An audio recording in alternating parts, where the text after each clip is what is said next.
مجھے ہے حکم اذاں لا الہ الا اللہ۔ معاشرہ انسان ایک معاشرتی حیوان ہے جو مل جل کر رہنے کا عادی ہے۔ یہ معاشیاتی اسکالر کہتے ہیں، میں نہیں کہتی، نہ سمجھتی ہوں۔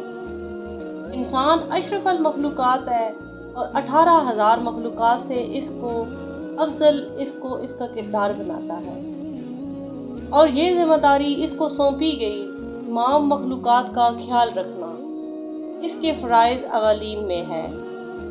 یہ درس نبی کریم صلی اللہ علیہ وآلہ وسلم کی تعلیمات سے ملتا ہے۔ فرد ربط قائم ملت سے تنہا کچھ نہیں، موج ہے دریا میں بیرون دریا کچھ نہیں۔ تھوڑا سا اگر ہم اپنے ماضی پر غور کریں اور سبق لیں تو یہ معاشرہ جنت پھر سے بن سکتا ہے، سب ممکن ہے۔ اس سے قبل اگر ہم اپنے محلے تک کی نظر دوڑائیں تو روز روشن کی یہ بات عیاں ہو جائے گی کہ مشکل دور تھا، سہولیات زندگی محدود تھیں، لوگوں میں احساس تھا، دل زندہ تھے، پھر بھی خوشحال محلہ، لوگ دید لحاظ والے، پردہ پوشی کا بھرم رکھنے والے تھے۔ آج محلوں میں وہی دولت کی ریل پیل ہے۔ خوشی کیوں نہیں رہی؟ احساس نہیں رہا۔ آج ذرائع ہیں، وسائل ہیں، دھن دولت ہے، مگر وہ محبت اور پیار نہیں ہے۔ میرے ناقص العلم کے مطابق دل مردہ احساس نہیں رہا۔ دل مردہ دل نہیں ہے، اسے زندہ کر دوبارہ، یہی ہے امتوں کے مرض کہن کا چارہ۔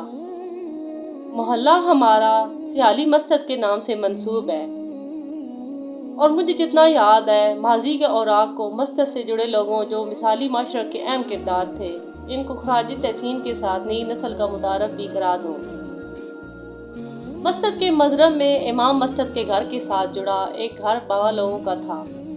مطلب پیشے کے لحاظ سے تو ناچ گانے اور خوشیاں بانٹنے والے لوگ، اور حقیقت میں بھی سفید پوش لوگوں کی پردہ پوشی اور ان کا بھرم رکھنے والے میں پیش ہوتے تھے اور باپردہ مدد بھی کرتے تھے۔ گلے کی ضرورت میں نقدی کی صورت میں اخلاقی طور پر اعلیٰ ظرف کے مالک لوگ تھے، کیونکہ دانے اس دور میں صرف 12 مہینے ان کے گھر ہوتے تھے، اور نقدی تو تازہ ہر روز بارش کی طرح ان کے آنگن میں برستی تھی۔ جو لوگ اس دور میں درد دل رکھنے اور اہل نظر تھے، یا اب بھی ہیں، یا بخوبی واقف ہیں، عام زبان میں ان کو خسرے ہجرے بابا لوگ کے لقبات سے نوازا جاتا ہے، مگر وہ بے حس نہیں تھے، ان کے دل اور احساس زندہ تھا۔ آج ہم ان حجروں سے بھی زیادہ بے بس ہو گئے ہیں۔ ویسے تو پورا محلہ اس سے باخبر ہے، محلے کی عورتوں کی نقل و حرکت کے اکسیرے اور الٹرا ساؤنڈ میں ماہر ہیں، لیکن سفید پوش غریب کے حالات سے بالکل بے خبر ہیں۔ پردہ پوشی کم فکر داتے میں طالب فقیراں، عیب کسے دے کھول نہ سکاں، ہر تو میں شرماواں۔ بہت سے مخیر حضرات بہت کچھ اب بھی کر رہے ہیں اور کرتے رہے ہیں، اللہ پاک ان کو اجر عظیم دے، آمین۔ مقصد یہ ہے کہ اس معاشرے میں ایک جنت نما معاشرے کا ماحول دیں۔ احساس و زندہ دلی سے ممکن ہے۔ اپنے سے نیچے والے کا ہر طرح سے خیال رکھیں، خاص کہ ان کا جو سفید پوش ہیں، مانگتے نہیں اور نہ مانگ سکتے ہیں۔ ان کے چہروں پر صاف لکھا ہوا نظر آ جاتا ہے، اور اتنا الٹرا ساؤنڈ کی بھی ضرورت نہیں ہے، بس احساس ہونا لازم ہے، چشم دل ہونا لازم ہے۔ معاشرے میں تیسری دنیا سمجھی جانے والی مخلوق ہجرے خسرے ہم مردوں سے اعلیٰ احساس اور زندہ دل تھے۔ ہم اگر اپنا آپ خود کا احتساب کریں تو محلے کے بہت سے لوگ دوا نہ ہونے کی وجہ سے، علاج کی طاقت نہ ہونے کی وجہ سے اس جہاں سے کوچ کر گئے ہیں۔ بھوک کی وجہ سے بہت سے لوگ لقمہ اجل بن گئے ہیں، اور ہم جنازے کو کندھا دینے پر ثواب کمانے میں لگے ہوئے ہیں۔ زندہ لوگوں کو سہارا دیں، ان کا سہارا بنیں۔ جنازے کو کندھے دینے سے زیادہ اجر عظیم ہے۔ معاشرے میں وہ فرد یا افراد قابل تحسین اور خراج تحسین کے مستحق ہیں جن کی خدمات دلوں میں زندہ ہیں، چاہے وہ ہجڑے یا تیسری نسل کی مخلوق سمجھے، ایک احساس اور زندہ مثال ہے۔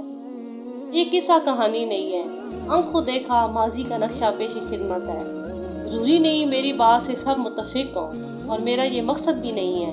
احساس اور دل یادیں زندہ کرنے اور ان کی خدمات کو اترانے کے لیے ہے، تاکہ وہ عظیم روایات زندہ ہوں، اس معاشرے کو مثالی معاشرہ بنا سکیں۔ اور یہ اشرف المخلوقات اور خاص کر نوجوانوں کی ذمہ داری ہے۔ جوانوں کو پیروں کا استاد کر۔ افراد سے معاشرہ اور معاشرے سے قومیں بنتی ہیں، اور محلہ معاشرے کی عکاسی کرتا ہے۔ تاریخ کبھی کسی کو معاف نہیں کرتی ہے، ہر فرد کی گواہی دوسرے دیتے ہیں، کیونکہ ایسا اب ممکن ہے، سب ہو سکتا ہے۔ مجھے ہے حکم اذان لا الہ الا اللہ۔